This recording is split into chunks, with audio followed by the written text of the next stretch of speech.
Hello दोस्तों, आपका स्वागत है हमारे यूट्यूब चैनल पर। मैं के संग आपको कराऊंगा लाभ हानि से संबंधित क्वेश्चन। ये लाभ हानि का चैप्टर सभी प्रतियोगी परीक्षाओं के लिए बहुत ही महत्वपूर्ण चैप्टर है। इस चैप्टर के लिए बहुत ही आसान शॉर्ट ट्रिक द्वारा हल कराया जाएगा। जैसा कि ये क्वेश्चन रहा है, एक विक्रेता किसी वस्तु पर 30% की छूट देता है तथा उसके बाद भी 20% की अतिरिक्त छूट देता है। यदि अरुणा 1120 रुपए में एक वस्तु को खरीदता है तो उस वस्तु का आरंभिक मूल्य क्या था? ये क्वेश्चन में कहना चाह रहे हैं कि अगर हम इस विक्रेता के द्वारा किसी भी वस्तु को 30% और 20% की छूट से पहले देखना चाहें तब ये कितने रुपए की थी, क्योंकि उस वस्तु पर पहली बार 30% की छूट दी गई, उसके बाद उस वस्तु पर ही 20% की छूट दी गई, तब वह वस्तु 1120 रुपए में प्राप्त हुई। तो दोस्तों, इसका आरंभिक मूल्य रहेगा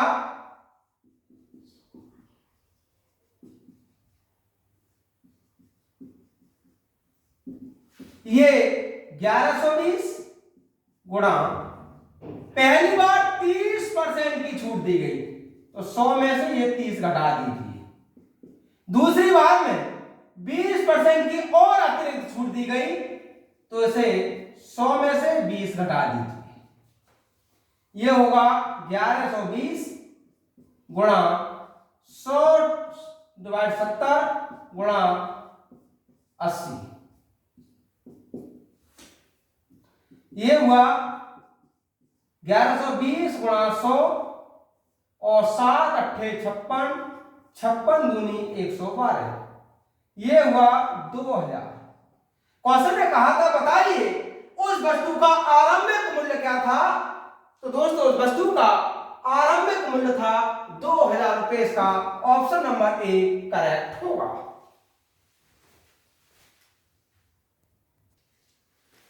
नेक्स्ट क्वेश्चन है दोस्तों, एक दुकानदार 150 वस्तुएं 250 रुपए प्रति वस्तु की दर से खरीदता है। वह 2500 रुपए यातायात और पैकिंग पर भी खर्च करता है। यदि प्रति वस्तु अंकित मूल्य 320 रुपए तक तय करके वह 5% की छूट भी देता है तो उसका प्रतिशत लाभ कितना होगा? तो सबसे पहले यह ज्ञात करते हैं कि इसका वास्तव में लागत मूल्य कितना होगा। वस्तु का लागत मूल्य निकालने के लिए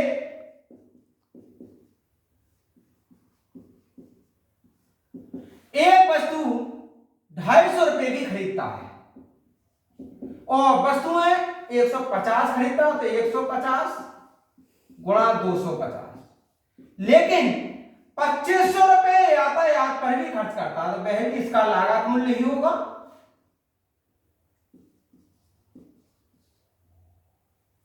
ये कुल मिलाकर के 15 पंजे 75 और 37 गुणा 2500, ये हो जाएगा दोस्तों 40,000 रुपए। उस वस्तु का लागत मूल्य था 40,000 रुपए। आगे कहा यदि वह प्रति वस्तु अंकित मूल्य 350 रुपए तय कर दे तो एक वस्तु का अंकित मूल्य यदि 350 रुपए है तो 150 वस्तुओं का अंकित मूल्य कितना होगा? तो दोस्तों, इसका अंकित मूल्य रहेगा 150 गुणा 320, यह हो जाएगा 48,000 रुपए। इसका मतलब हुआ कि उसने 40,000 रुपए लागत मूल्य की वस्तुओं को 48,000 रुपए के अंकित मूल्य पर बेच रखा। फिर कहना चाह रहा है यदि वह 5% की छूट भी देता है तो इस अंकित मूल्य पर ही तो 5% की छूट देता है, फिर उसका विक्रय मूल्य कितना हो जाएगा? तो विक्रय मूल्य रहेगा 48,000। इस पर 5% की छूट देता है, इसका मतलब 95% पर इन्हें बेच देता है और ये बन जाएगा हमारा 45,600 रुपये। अब दोस्तों 40,000 लागत मूल्य है वस्तु का, 45,600 में वह वस्तु बेची जा रही है, तो लाभ तो होगा, लेकिन क्वेश्चन पूछना चाह रहा, बताइएगा उसे कितने प्रतिशत का लाभ होगा।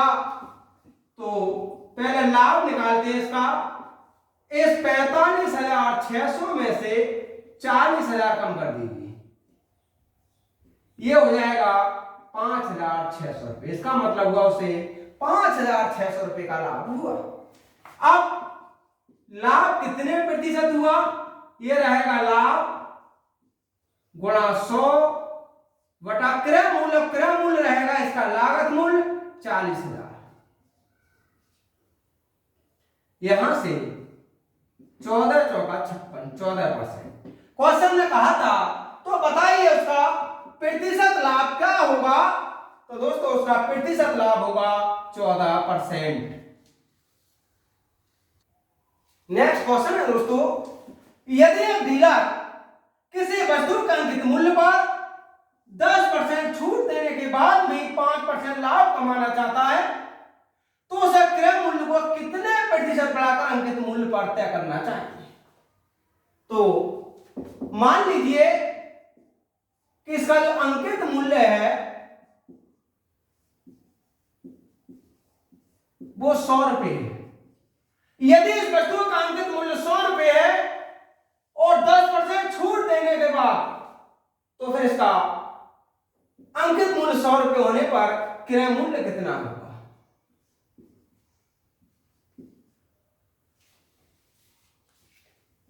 क्रय मूल्य निकालना है तो देखिएगा 100 रुपये अंकित मूल्य, 10% की छूट दे दी, ये हो जाएगा 100 माइनस 10। लेकिन 5% लाभ भी कमाना चाहता है, तो 100 बटा 100 प्लस 5, ये हो जाएगा हमारा 90 गुणा 100 और 105।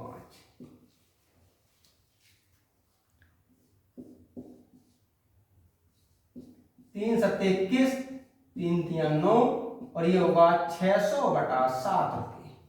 अब क्रय मूल्य को कितना बढ़ाकर, तो इसका मतलब क्रय मूल्य अंकित मूल्य में अंतर कितना है, पहले ये ज्ञात करते हैं। ये रहेगा अंकित मूल्य माइनस क्रय मूल्य। अंकित मूल्य 100 रुपये है और ये 600 बटा 7, ये हो जाएगा 100 बटा 7 रुपये। क्वेश्चन कहना चाह रहा है ये बताइए इसे कितने प्रतिशत बढ़ा दिया जाए। तो इसका जो अभिष्ट आंसर रहेगा 100 बटा 7, लेकिन इसका क्रय मूल्य तो 600 बटा 7 रहा है और गुणा कर लीजिए 100 से, ये हुआ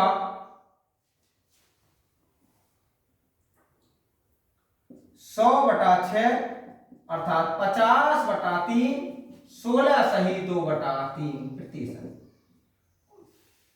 क्वेश्चन ने कहा था कि ये बताइए क्रय मूल्य को कितने प्रतिशत बढ़ाकर अंकित मूल्य पर तय करें। तो यदि क्रय मूल्य को 16 सही 2 बटा 3 प्रतिशत बढ़ा दें, तब उसके लिए 5% का लाभ होगा। नेक्स्ट क्वेश्चन है दोस्तों, बैंकर 20 दर्जन खिलौने 375 रुपए प्रति दर्जन की दर से खरीदता है तथा प्रत्येक खिलौने को 33 रुपए की दर से बेच दिया है, तो उसका प्रतिशत लाभ क्या होगा। तो दोस्तों पहले ये ज्ञात करें हम कि जब 20 दर्जन खिलौने 375 रुपए प्रति दर्जन की से खरीदे गए थे, तो इसका क्रय मूल्य कितना था। क्रय मूल्य रहेगा 20 गुणा 375, 2 पंजे 10, 1 2 7 14 15, 1 2 3 6 1 7। इसका मतलब हुआ कि वो खिलौने 7,500 रुपए में तो खरीदे गए थे, लेकिन 33 रुपए की दर से एक खिलौना 33 रुपए का इन्होंने बेचा था, तो इसका विक्रय मूल्य कितना होगा 20 दर्जन, तो 20 को 12 में गुणा किया और 33 से इसे गुणा कर लीजिए। 12 3 36 3, 12 3 36 और 3 39, 2 6 12 1, 2 9 18 19 1, 2 3 6 1 7, 7,920 रुपए। 7,500 रुपए में 20 दर्जन खिलौने खरीदे गए, 7,920 रुपए में 20 दर्जन खिलौने बेच दिए गए। तो इनका लाभ कितना हो जाएगा? लाभ रहेगा 7,920 में से 7,500 कम कर लीजिए, ये बचेगा 420 रुपए। इसका मतलब हुआ उसे 420 रुपए का तो लाभ हुआ था। क्वेश्चन में कहा उसका प्रतिशत लाभ क्या होगा, तो लाभ प्रतिशत रहेगा लाभ गुणा 100, डिवाइड कर दीजिए इसे क्रय मूल्य से 7,500। यहां से ये 15 पंजे 75 और 84, 15 पंजे 75, 15 छिक्का 90, 5.6। क्वेश्चन में कहा था बताइए उसका प्रतिशत लाभ क्या होगा, तो दोस्तों से 5.6% का लाभ होगा। इसका ऑप्शन नंबर बी करेक्ट होगा। नेक्स्ट क्वेश्चन है दोस्तों, 832 रुपए में एक वस्तु को बेचने से प्राप्त लाभ 448 में उसे वस्तु को बेचने से हुई हानि के बराबर है। 50% लाभ प्राप्त करने के लिए उसका विक्रय मूल्य क्या होना चाहिए। तो सबसे पहले इस वस्तु का क्रय मूल्य ज्ञात कर लीजिएगा। क्रय मूल्य, जब कोई भी वस्तु हो और लाभ और हानि बराबर के मूल्यों पर हो रही हो तो उसका क्रय मूल्य सिर्फ लाभ और हानि दोनों को जोड़कर आधा कर दीजिए। जैसे क्वेश्चन ने कहा 832 रुपए में एक वस्तु को बेचने से प्राप्त लाभ, तो 832, 448 में बेचने से हुई हानि के बराबर है, तो इस हानि को भी जोड़ दीजिए और दोस्तों इसे 2 से डिवाइड कर लीजिए। 8 और 2 10 1, 5 और 3 8, 4 8 12, ये हो जाएगा 640 रुपए। इसका मतलब हुआ उस वस्तु का जो क्रय मूल्य था वो 640 रुपए था। आगे क्वेश्चन ने कहा है 50% लाभ प्राप्त करने के लिए, यानी ये जो 640 रुपए की वस्तु है इस वस्तु को 50% लाभ पर बेचना चाह रहा है, तो बताइएगा इसका विक्रय मूल्य कितना होगा। तो दोस्तों इसका विक्रय मूल्य रहेगा 640 रुपए क्रय मूल्य, 50% लाभ, तो 100 + 50 और 100 से ही इसे डिवाइड कर लीजिए। ये हुआ 640 गुणा 150 डिवाइड 100। यहां से 64 गुणा 15 और ये होगा 960 रुपए। क्वेश्चन ने कहा था बताइए उसका विक्रय मूल्य कितना होगा, तो दोस्तों उस वस्तु का विक्रय मूल्य होगा 960 रुपए। नेक्स्ट क्वेश्चन है दोस्तों, प्रभु 30 किलोग्राम चावल 17.50 रुपए प्रति किलोग्राम की दर से तथा अन्य प्रकार के 30 किलोग्राम चावल खरीदा। दोनों को मिलाकर 18.60 पर किलोग्राम दर से बेचकर 20% का लाभ कमा दिया। वह उसने दूसरे प्रकार का जो 30 किलोग्राम चावल था वो किस दर से खरीदा था। भाई इस 30 किलो की दर तो 17.5 रुपए, इस वाले 30 किलोग्राम की दर क्या थी। तो मान लीजिए कि ये 30 किलोग्राम चावल इसने 100 रुपए पर किलोग्राम की दर से खरीदा, तो कुल मूल्य इसका रहेगा 30 किलोग्राम चावल 17 रुपए 50 पैसे की दर से खरीदा और मान लीजिए शेष 30 किलोग्राम चावल 100 रुपए पर किलोग्राम की दर से इसने खरीद लिया।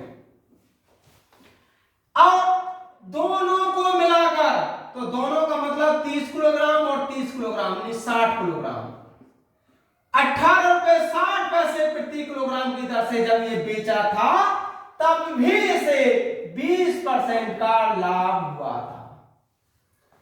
सुनिएगा दोस्तों इस लाइन के लिए। उसने कहा कि 30 किलोग्राम चावल 17.5 रुपए पर किलोग्राम दर से तथा अन्य 30 किलोग्राम चावल खरीद लिया, क्योंकि इसकी दर नहीं दी है कि ये किस भाव इसने खरीदा है। दोनों को मिलाकर 18 रुपए 60 पैसे पर किलोग्राम की दर से बेचकर 20% का लाभ कमाया। वह दूसरे प्रकार का चावल किस दर से खरीदा था? तो मान लीजिएगा कि उसने दूसरे प्रकार का चावल 100 रुपए पर किलोग्राम की दर से खरीदा था, तो दोस्तों इसका जो लाभ रहेगा वो 30 17.5 और हमने मान लिया अगले वाले की दर x की, तो 30 गुणा x और बराबर रहेगा। उसने कहा दोनों को मिलाकर, तो दोनों को मतलब 30 किलोग्राम ये और 30 ये 60 किलोग्राम हुआ और बेचा किस भाव? 18 रुपए 60 पैसे की दर से। अब तब उसे 20% का लाभ हुआ। तो दोस्तों इस वाले पर उसे 20% का लाभ हुआ, तो हमने 100 में 20 जोड़ दिया, 120 बटा 100। ये कितना होगा? 3 पंजे 15 1 3 सत्ते 21 22 2 3 कम 3 और 2 5 दशमलव 2 के बाद प्लस 30x गुणा 6 बटा 5, ये हो जाएगा 60 गुणा 18.6। यहां से हुआ 525 प्लस 30x, ये 10 बार 5 से किया, ये हो जाएगा हमारा 5 गुणा 186। 30x बराबर 5 छंग 30 3 5 अट्ठे 40 43 4 5 और 4 9 930 माइनस 525। 30x बराबर 930 में से 525 कम कर दीजिएगा। अगर हम 930 में से 525 घटा दें तो 5 0 और 4 यानी 405 रुपए। हमें x का मान ज्ञात करना है, तो x बराबर रहेगा 405 डिवाइड 30 और इसे डिवाइड करेंगे तो ये हो जाएगा 13.5। उसने कहा था बताइए दूसरे प्रकार का चावल किस दर से खरीदा था? तो दोस्तों उसने दूसरे प्रकार का चावल 13 रुपए 50 पैसे प्रति किलोग्राम की दर से खरीदा था। नेक्स्ट क्वेश्चन है दोस्तों, एक दुकानदार ने 5% की छूट देकर एक वस्तु बेची और 23.5% का लाभ कमाया। यदि कोई छूट नहीं दी होती तो उसका लाभ प्रतिशत कितना होता? हमें इस वस्तु का अंकित मूल्य नहीं पता है। यदि अंकित मूल्य 100 रुपए था, जब अंकित मूल्य 100 रुपए था तो दोस्तों इसका विक्रय मूल्य कितना होगा? ये रहेगा 5% की छूट दी गई है तो 100 माइनस 5 और ये हो जाएगा दोस्तों 95 रुपए। अब अंकित मूल्य 100 रुपए है, विक्रय मूल्य 95 रुपए है और 23.5% से लाभ हो जाता है। तो सबसे पहले ये देखें उसका क्रय मूल्य कितना होगा।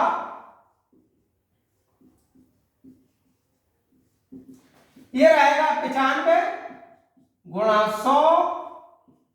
100 प्लस 23.5। यहां से 95 गुणा 100 123.5, ये हो जाएगा 95 गुणा 1235। इसे 5 से का डिवाइड कर दीजिए, 19 पंजे 95, 5 दूनी 10 2 5 और 20 5 सत्ते 35, 19 का 19 19 57। ये हो जाएगा दोस्तों 1000 बटा 13 रुपए। अब लाभ कितने प्रतिशत होगा? तो लाभ प्रतिशत रहेगा, उसने कहा यदि कोई छूट नहीं दी होती। अगर दोस्तों कोई भी छूट नहीं देता वो तो क्रय मूल्य तो ये अंकित मूल्य विक्रय मूल्य अंकित मूल्य ही बना रहता। भाई छूट होने पर ही तो विक्रय मूल्य 95 रुपए हुआ है। वो कह रहा कोई छूट नहीं दी होती, अगर छूट नहीं देता तो इसका वस्तु का जो अंकित मूल्य होगा वही इसका विक्रय मूल्य होता। तो ये हो जाएगा हमारा 100 माइनस 1000 बटा 13 बटा 1000 बटा 13 और गुणा कर लीजिए 100 से। 13 का 100 में गुणा किया 1300, 1000 कम किया 3, ये बचा 300 बटा 13 डिवाइड किया है हमने 1000 बटा 13 से और गुणा किया है 100 से। ये हो जाएगा दोस्तों 30%। क्वेश्चन ने कहा था बताइए उसका प्रतिशत लाभ क्या होगा, तो उसका प्रतिशत लाभ होगा 30%। इसका ऑप्शन नंबर डी करेक्ट होगा।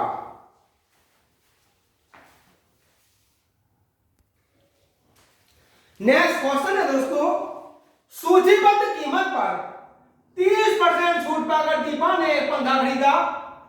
छूट न मिलने पर उसे 82 रुपए 50 पैसे अतिरिक्त अदा करने पड़े। उसने कितनी कीमत में पंखा खरीदा था?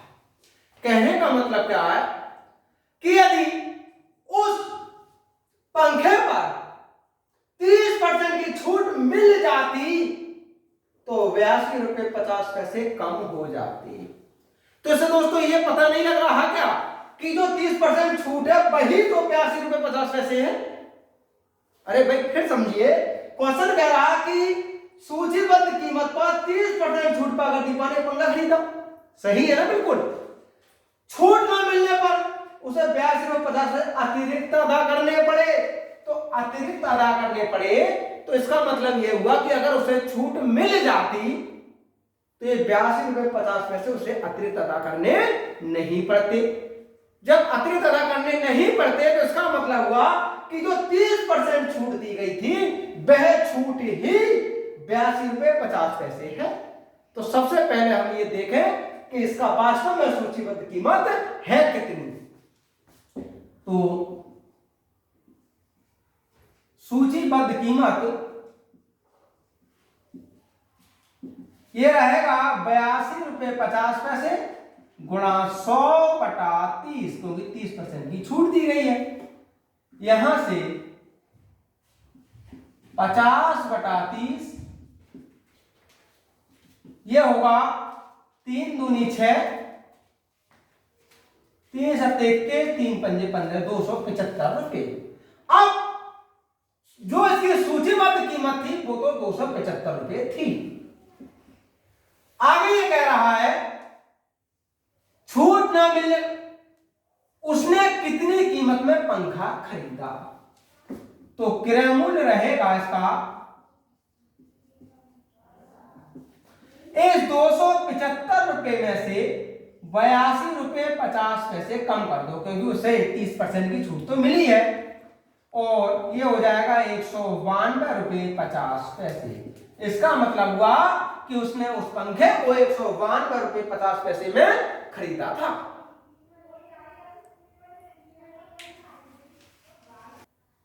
नेक्स्ट क्वेश्चन है दोस्तों, 12 नोटबुक बेचकर एक विक्रेता दो नोटबुक के विक्रय मूल्य के बराबर लाभ कमाता है। उसका लाभ प्रतिशत क्या होगा? इसे बहुत आसान से ट्रिक द्वारा हल किया जा सकता है। जैसे कि लाभ प्रतिशत कहा है तो लाभ प्रतिशत दो नोटबुक के विक्रय मूल्य के बराबर लाभ होगा, तो 2 बटा इन दोनों का अंतर 10 12 माइनस 2 और गुणा कर लीजिए दोस्तों 100 से।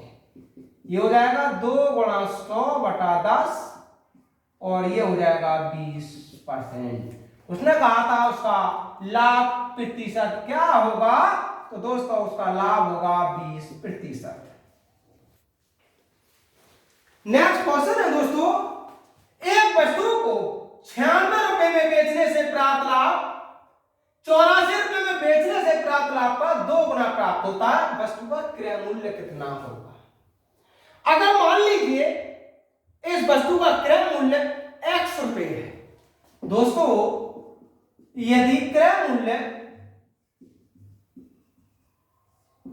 x रुपए है तो तो पहली कंडीशन में लाभ तो 96 माइनस एक्स होगा, भाई लाभ बराबर रहता है विक्रय मूल्य माइनस क्रय मूल्य, और दूसरी कंडीशन में लाभ 84 माइनस एक्स होगा।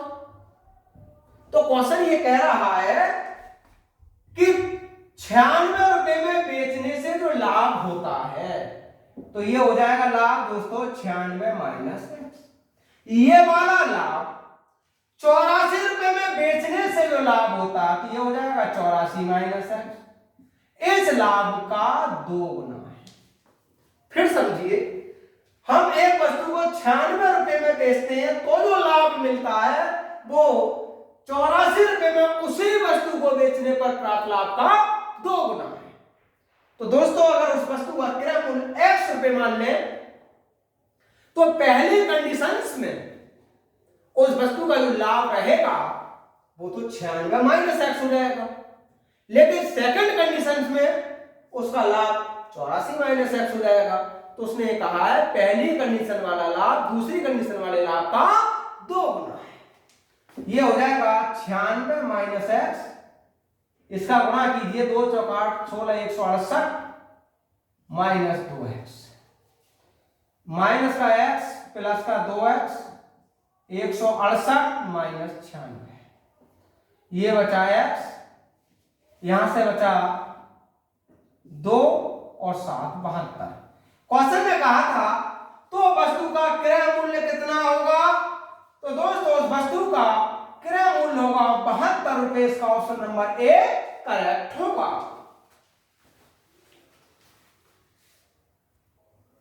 नेक्स्ट क्वेश्चन है दोस्तों, एक व्यापारी को 1995 में 20% का लाभ हुआ, वर्ष 1996 में उसका निवेश पहले से 5,000 रुपए कम था, लेकिन उसकी आय 1995 में उतनी थी क्योंकि 1996 में उसका लाभ 6 परसेंटेज पॉइंट से बढ़ गया। वर्ष 1995 में उसका निवेश क्या था। दोस्तों इस प्रकार के क्वेश्चन एसएससी सीजीएल या बैंक पीओ में या फिर railway ASM assistant coast guard या स्टेशन मास्टर में अधिकांश पूछ लिए जाते हैं। अब यही क्वेश्चन हमारा बैंक पीओ का है, बहुत आसान सा क्वेश्चन है, बहुत ही आसान ट्रिक द्वारा हल करेंगे। क्वेश्चन ने कहा 95 में निवेश क्या होगा। मान लीजिए 1995 में निवेश x रुपए था, तो दोस्तों 1996 में निवेश कितना होगा इसका, इससे 5,000 रुपए कम था, तो x माइनस 5,000। अरे वही उसने ये कहा है कि वर्ष 1996 में उसका निवेश पहले से 5,000 रुपए कम था, तो पहले का मतलब 95 से 5,000 रुपए कम था। अब ये कह रहा है 1995 में उसे 20% का लाभ हुआ था, इसका मतलब इस x रुपए पर उसे 20% का लाभ हुआ था, तो ये 120/100 हो जाएगा। फिर आगे कहा लेकिन उसकी आय 1995 में इतनी थी क्योंकि 1996 में उसका लाभ 6% से बढ़ गया। दोस्तों इस लाइन को समझने की बात है, 6 परसेंटेज पॉइंट से बढ़ गया, इसका मतलब ये होता है कि पहले उसका लाभ अगर 20% था तो 6 और बढ़ाए नहीं 103, अब इसका लाभ 26% हो गया। भाई फिर सुनिएगा इस बात के लिए, उसने कहा है कि उसका लाभ जो था 96 में वो 6 परसेंटेज पॉइंट से बढ़ गया, तो पहले लाभ 20% था, अब लाभ उसका 26% हुआ क्योंकि 20 से 6% आगे और बढ़ गया। तो 96 में निवेश है इसका x माइनस 5,000 और ये 26% इसका लाभ हुआ, ये हुआ 120x 126x माइनस 5,000 गुणा 126। दोस्तों ये 120 है, ये 126 है, धन आगे घटाएंगे तो माइनस का 6x, ये हो जाएगा 5,000 गुणा 126। यहां से 21 बार x बराबर होगा 5,000 गुणा 21, 21 पंजे 105, 1,05,000 रुपए। क्वेश्चन ने कहा था बताइए वर्ष 1996 में उसका निवेश राशि क्या थी, तो दोस्तों 1996 में उसका निवेश था 1,05,000 रुपए।